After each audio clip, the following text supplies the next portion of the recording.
ஐங்க எல்லாரும் இப்படி இருக்கிறீங்க. அமெரிக்கா மிஷிகன் டெம்பரேச்சர் 80 டிகிரி, நல்லா வெயில் அடிக்குது, ஆனால் லைட்டாக மழை பெய்யுது. கோல்டு வேற இந்த வாரம் அப்படிங்கிற மாதிரி ஒரு கிளைமேட் தாங்க இந்த வாரம் எங்களுக்கு. லாஸ்ட் வீக் ஒன்று நடந்ததுங்க. இந்த மாதிரி சேஞ்சஸ் இப்போ கொண்டு வந்திருக்காங்க. நிறைய பேருக்கு இது தெரியுமா என்னன்னு எனக்கு தெரியல. 2 நாளைக்கு முன்னாடி தாங்க ஹஸ்பண்ட் சொன்னாங்க. சரி இதை ஷேர் பண்ணிடுவோம், தெரியாதவங்க தெரிஞ்சுப்பாங்கல்ல அப்படின்னு நினச்சேங்க. நீங்க சீக்கிரமா சொல்லுங்க அப்படின்னு கேட்டிங்கன்னா சொல்கிறேங்க.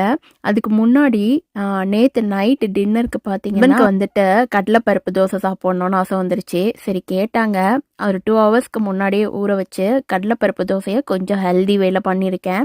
சரிங்க, சொல்ல வந்த ஒரு இம்பார்ட்டன்ட் மெசேஜ் என்ன ஃபர்ஸ்ட் அதை சொல்லுங்க அப்படின்னு கேட்டிங்கன்னா சொல்கிறேங்க. நாளைக்கு முன்னாடி தான் நான் ஜிபே செக் பண்ணி பார்க்கும்போது அது அப்படியே டோட்டலாக லாக் அவுட் ஆகிடுச்சு.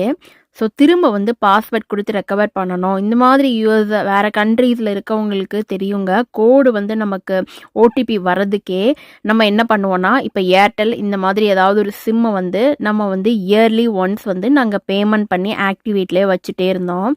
ஸோ அதோட பேமெண்ட் பார்த்தீங்கன்னா 500 ரூபான்னு நினைக்கிறேங்க.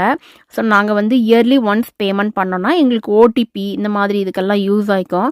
ஸோ நம்ம எப்போ இந்தியா வரமோ நம்மக்கிட்ட யூஎஸ் சிம் இருந்தாலும் இந்தியாவில் வந்து லேண்ட் ஆனோடனே நம்ம வீட்டுக்கு வந்து கால் பண்ணி பேசுகிறதுக்கு நமக்கு ஒரு சிம்மு வேணும்ல அப்படின்னு சொல்லிட்டு நாங்கள் வந்து இயர்லி 500 ருபீஸ் போல் போட்டு அதை வந்து ஆக்டிவேட்லேயே வச்சுட்டே இருந்தோம். மெயினாக அது ஓடிபிக்கு யூஸ் ஆகிட்டு இருந்ததுங்க. அதை இப்போ எப்படி மாற்றிருக்காங்கன்னு பார்த்தீங்கன்னா, ஸோ ஒரு 100 ரூபாய் மட்டும் பே பண்ணால் போதுங்க. எப்போ ஓடிபி வேணுமோ அதை கொடுத்து நம்ம ஆக்டிவேட் பண்ணிடலாம் அப்படிங்கிற மாதிரி கொண்டு வந்திருக்காங்கங்க.